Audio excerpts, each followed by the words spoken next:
Hello दोस्तों, कैसे हैं आप सब।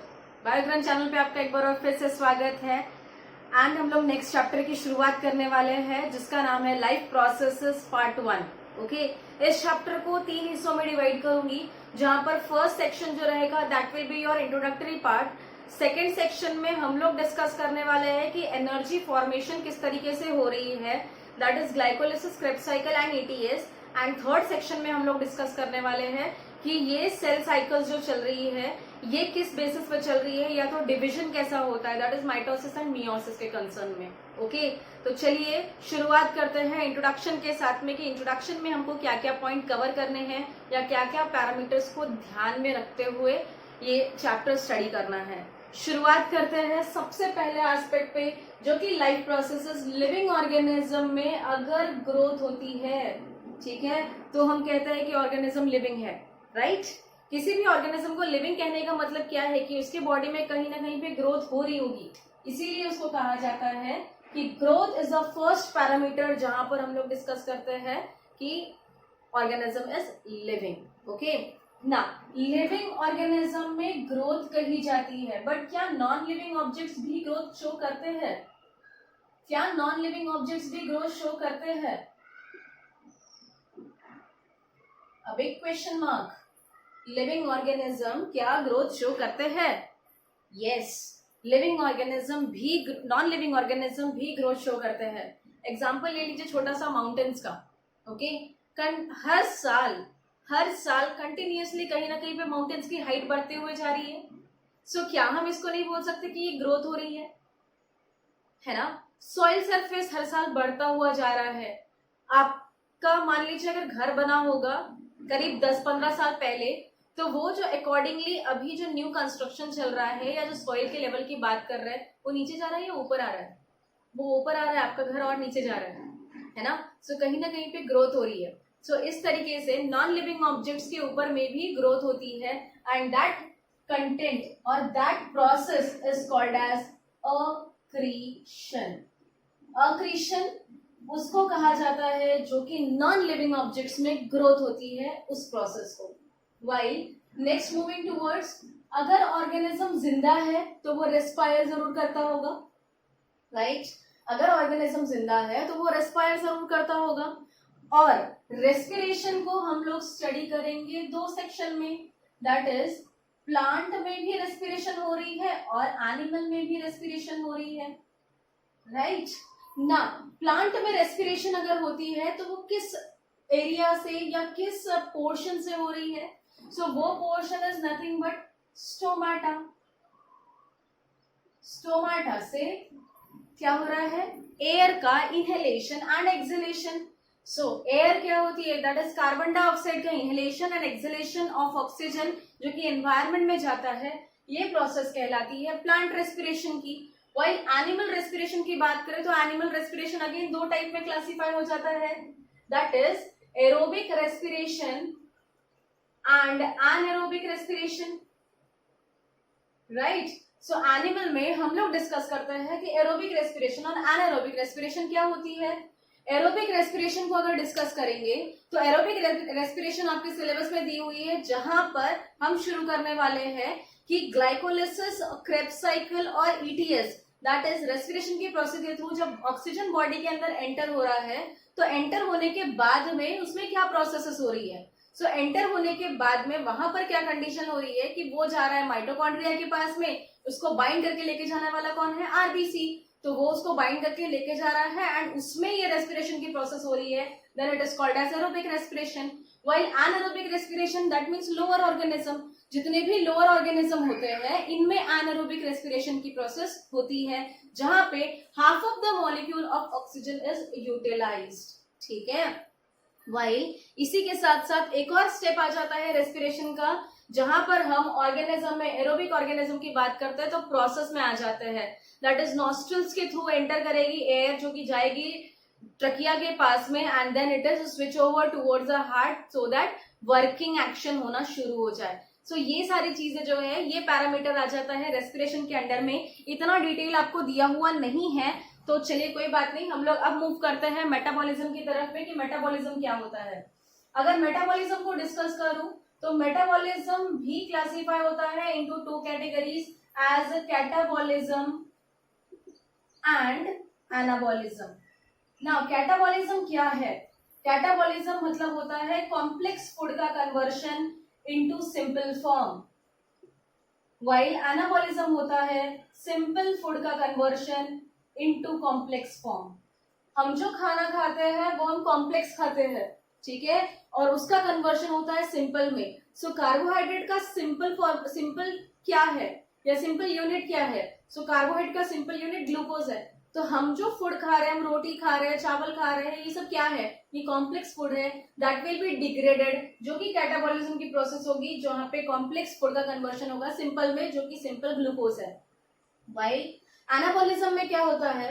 एनाबॉलिज्म में सिंपल फूड का कन्वर्शन होता है कॉम्प्लेक्स में, बिकॉज हर वक्त हमारी बॉडी सिंपल ऑब्जेक्ट्स को रिस्टोर कर नहीं सकती है, तो उसको अपने आप को कन्वर्ट करना होता है इनटू रिजर्व फूड मटेरियल। और वो जो रिजर्व फूड मटेरियल वहां पर जो प्रेजेंट होता है, या ह्यूमन बॉडी में जो रिजर्व फूड मटेरियल प्रेजेंट होता है, वो ग्लाइकोजन के फॉर्म में होता है। तो ये ग्लाइकोजन कैसे कन्वर्ट हो रहा है? तो ये जो कॉम्प्लेक्स फूड हमारे पास में था, जो हमने कंज्यूम किया था, वो सिंपल फॉर्म में बॉडी ने यूटिलाइज किया, और यूटिलाइजेशन हो गया और एक्स्ट्रा जो बच गया that should be restored in a complex form. Okay, then simple way अगर कैटाबॉलिज्म और एनाबॉलिज्म में प्रॉब्लम होती होगी याद रखने में, तो सी फॉर कॉम्प्लेक्स और सी फॉर कैटाबॉलिज्म, ये याद रखिएगा।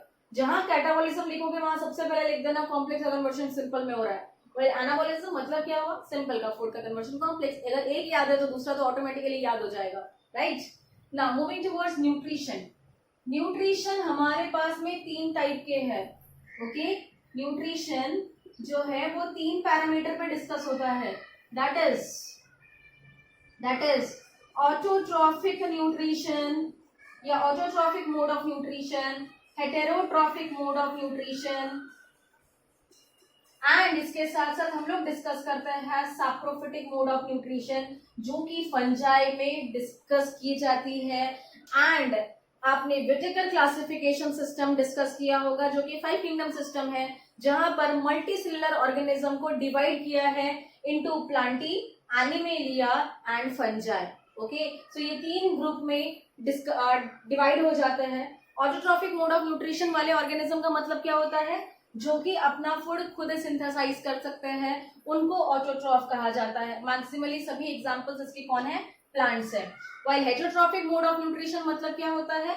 जो ऑर्गेनिज्म किसी और ऑर्गेनिज्म पे डिपेंडेंट होते हैं अपने फूड के लिए। सो मैक्सिमली हेटेरोट्रॉफ्स जो होते हैं they are dependent on autotrophic plant, that is fruits, vegetables, leafy vegetables वगैरह जो भी है वो सब कुछ ऑटोट्रॉफिक से आ रहा है, इसीलिए हम उनको क्या बोलते हैं? Heterotroph. While saprophytic mode of nutrition मतलब ये होता है जहां पर ऑर्गेनिज्म डेड और डीके पार्ट पे सरवाइव कर रहा है।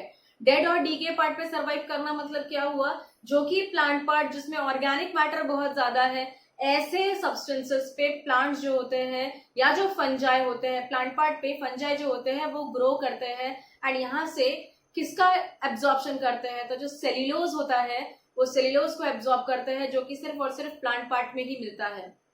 ओके, जो कि रेडिली अवेलेबल उनके पास में फूड होता है, and they are living in that condition. Okay, इसके साथ साथ प्लस एडवांटेज फंजाई का ये भी है कि ये लोग हमारे एनवायरमेंट से जितनी गंदगी होती है इसको बाहर निकाल कर फेंक देते हैं, ठीक है। वही नेक्स्ट मूव करते हैं एजिंग और डेथ की तरफ में। एजिंग और डेथ में अगर मैं डिस्कस करूं तो यहाँ पर ये पैरामीटर आ जाता है कि हर ऑर्गेनिज्म जो जिंदा है उसको कभी ना कभी तो मरना है, राइट। हर ऑर्गेनिज्म जो जिंदा है उसको किसी ना किसी दिन तो मरना है, तो वो कहला जाता है उस ऑर्गेनिज्म का एज होना है। अगर वो न्यूबॉर्न बेबी है तो न्यूबॉर्न बेबी किसी ना किसी दिन मैच्योर होगा और किसी ना किसी दिन उसकी डेथ होगी। ये प्रकृति का नियम है और ये लिखा हुआ है। किस समय होगी, किस तरीके से होगी ये नहीं पता, बट होगी जरूर। Okay, so ageing and death ये एक परफेक्ट क्राइटेरिया है कि जहां पर हम बोल सकते हैं कि वो ऑर्गेनिज्म लिविंग है। अगर वो लिविंग है तो उसकी एजिंग होगी, अगर उसकी एजिंग होती है तो उसकी डेथ भी होगी ना। प्लांट में भी एजिंग और डेथ होता है। ओके, सो प्लांट में एजिंग और डेथ 2 टर्म्स में समझाया जाता है, जो कि है सीनेसेंस एंड दूसरा है एब्सिशन। ओके, दूसरा है एब्सिशन और एक है सीनेसेंस। सीनेसेंस क्या होता है? तो प्लांट में दिखाई दे जाता है yellowing of leaves. Okay, leaf का येलोइंग होना मतलब हो रहा है सीनेसेंस, वाइल एब्सिशन हो रहा है मतलब यहाँ पर लीफ फॉल हो रहा है, that is falling down of leaves. Okay, falling down of leaves, ये कहलाता है सीनेसेंस एंड एब्सिशन। अगर आप नोट कर रहे होंगे तो कॉपी किताब में कहीं ना कहीं पे नोट करके रख लीजिए। ये जो चीज है सिंप्लीफाइड फॉर्म में मैं बता रही हूँ। Okay, now moving towards digestion. Living organism है तो उसमें डाइजेशन होगा। अगर मैं प्लांट डाइजेशन की बात करूं तो प्लांट में डाइजेशन कैसे हो रहा है? क्या प्लांट में डाइजेस्टिव सिस्टम है? ऐसा कोई प्रोसेस है? नहीं है। सो प्लांट में ऐसा कोई प्रोसेस नहीं होता जहां पर हम लोग डाइजेशन की बात करें। डाइजेशन करने वाले हम ही होते हैं, बिकॉज हम प्लांट को खा रहे हैं, कोई और नहीं खा रहा है। ठीक है, तो चलिए, डाइजेशन, ह्यूमन में डाइजेशन की जो प्रोसेस होती है, जो भी फूड हम कंज्यूम करते हैं वो बोलस फॉर्म होता है, देन इसोफेगस की तरफ जाता है एंड देन फूड पाइप के थ्रू मूव करता है इनटू स्टमक। स्टमक में जाके वो डाइजेशन की प्रोसेस शुरू करेगा by adding bile juices, peptic enzymes, बहुत सारे एंजाइम्स मिक्स होते हैं, फ्रॉम पैंक्रियाज से आ रहे हैं, कुछ लिवर से आ रहे हैं। डाइजेशन की प्रोसेस स्टार्ट होती है जहां पर इंटेस्टाइन में माइक्रोविलाई प्रेजेंट होते हैं जो कि फूड का एब्जॉर्प्शन का काम करते हैं and then solid waste is move towards large intestine. Okay, जहां पर वाटर वगैरह जो भी बचा कुचा होगा उसका एब्जॉर्प्शन होगा and then it is released outside the body by the help of anus. So ये पूरा जो प्रोसेस होता है डाइजेशन कहलाता है। एंड गट, ठीक है, हमारा गट कंसिडर किया जाता है जो कि माउथ से लेकर एनस तक के होता है, उस पोर्शन को हम गट इंक्लूड करते हैं। While moving towards excretion, living organism है तो एक्सक्रीशन शो करेगा ही। एक्सक्रीशन का सबसे पार्ट जो है प्लांट का वो मेंशन करने वाला है सीनेसेंस और एब्सिशन, जो कि येलोइंग डाउन ऑफ लीव्स जो यहाँ पर हो रही है, दैट इज एजिंग जो हो रही है प्लांट में। यहाँ पर एक और प्रोसेस क्या हो रही है कि जितना भी ऑर्गेनिक मैटर इस लीफ के पास प्रेजेंट होता है, इसको पता है कि अब मुझे बुढ़ापा आ रहा है, तो मैंने क्या किया है कि अपने पास में जितना भी ऑर्गेनिक मैटर है, जो फ्रूटफुल मैटर है, जो मेरे काम का नहीं है अब, वो मैंने ट्रैवल कर दिया किसी और लीफ के पास में जो कि न्यूली फोटोसिंथेसाइज्ड है। ठीक है, सो उसके पास में ऑर्गेनिक मैटर भेज दिया एंड हम फॉल ऑफ हो गए हैं, एक्सक्रीट कर गए हैं। तो यहाँ पर एक और प्रोसेस ये भी हो रही है कि जितना भी अनवांटेड मटेरियल होता है that is transfer to that leaf and वो हो जाती है एक्सक्रीट। एंड यहाँ पर अगर मैं एनिमल की बात करूं तो एनिमल में दो टाइप में एक्सक्रीशन की प्रोसेस होती है। पहली एक्सक्रीशन जो कि लिक्विड वेस्ट को रिमूव करना है एंड दूसरा एक्सक्रीशन जो है जो कि सॉलिड वेस्ट को रिमूव करता है। तो लिक्विड वेस्ट के लिए आपके पास में किडनी है, किडनी फिल्टर करती है ब्लड को एंड यूरिन फॉर्म होकर बाहर निकलता है। वाइल सॉलिड वेस्ट का एक्सक्रीशन, अभी हमने हमने फूड खाया है वो डाइजेस्टेड फॉर्म में एनस के थ्रू बाहर निकल जाएगा, that is excretion in human beings. While last section हमारे पास में रिप्रोडक्शन का है। रिप्रोडक्शन प्रोसेस एक किसी भी इंडिविजुअल की, अगर ऑर्गेनिज्म लिविंग है तो उसमें ये प्रोसेस होगी। ओके, वाइल रिप्रोडक्शन को एक स्पेसिफिक क्राइटेरिया इंक्लूड नहीं किया गया है। द रीजन इज कि अगर मान लीजिए कोई भी एक प्लांट या कोई भी एक एनिमल, वाइल्ड एनिमल, अगर वो एंडेंजर्ड स्पीशीज में आता है तो क्या वो एंडेंजर्ड स्पीशीज में आने के बाद उसका मेटिंग पार्टनर ही अगर नहीं होगा तो क्या वो फर्टिलाइज कर पाएगा? फर्टिलाइज नहीं कर पाएगा तो क्या वो रिप्रोड्यूस कर पाएगा? नहीं कर पाएगा, पॉसिबल नहीं है, चाहे वो प्लांट हो चाहे वो एनिमल हो। अगर वो एक्सटिंक्ट स्पीशीज हो जाएगा तो फिर तो कोई बात ही नहीं है। अगर जब तक एंडेंजर्ड है उसका मेटिंग पार्टनर ही नहीं है तो ये चीज पॉसिबल नहीं है। तो इसका मतलब हम ये कहेंगे क्या कि वो ऑर्गेनिज्म लिविंग नहीं है? ये कह सकते हैं क्या? नहीं कह सकते हैं। ठीक है, इसलिए रिप्रोडक्शन क्राइटेरिया आ जाता है कि हाँ ये लिविंग थिंग का पार्ट है, बट हम इसको फुल्ली ये नहीं कहते हैं कि यस रिप्रोडक्शन अगर करेगा ऑर्गेनिज्म तो ही वो जिंदा है, अगर रिप्रोडक्शन नहीं करेगा तो वो जिंदा नहीं है। वही इसके अलावा बाकी जितने भी फैक्टर्स हमने स्टडी किए या हमने डिस्कस किए हैं ये सारे कैरेक्टरिस्टिक फीचर है किसी भी एक लिविंग ऑर्गेनिज्म के। और इसी के साथ साथ एक और नेक्स्ट पॉइंट जो कि आ जाता है कॉन्शियसनेस। ओके, कोई भी लिविंग ऑर्गेनिज्म अगर रहेगा तो वो कॉन्शियस होता है। मैंने यहाँ लिखा नहीं है, मैं जल्दी से लिख देती हूँ, that is response to stimulus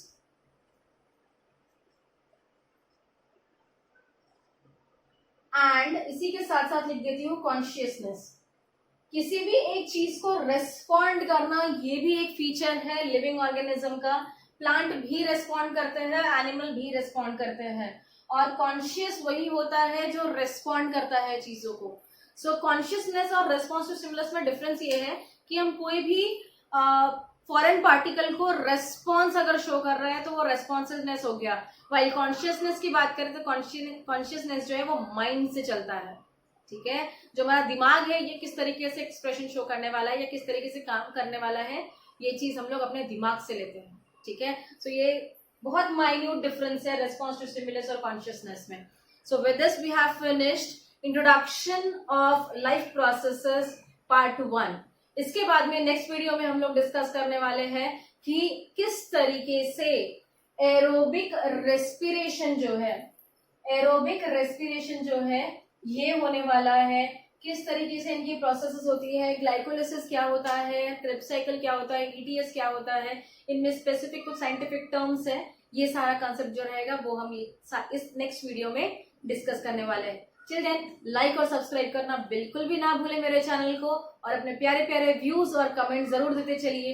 कोई भी डाउट या डिफिकल्टी होगी तो प्लीज मुझे कमेंट सेक्शन में जरूर लिखकर भेजिएगा, सो दैट कि मैं आपकी डिफिकल्टीज जो है उसको क्लियर कर सकूं। Thank you very much for listening.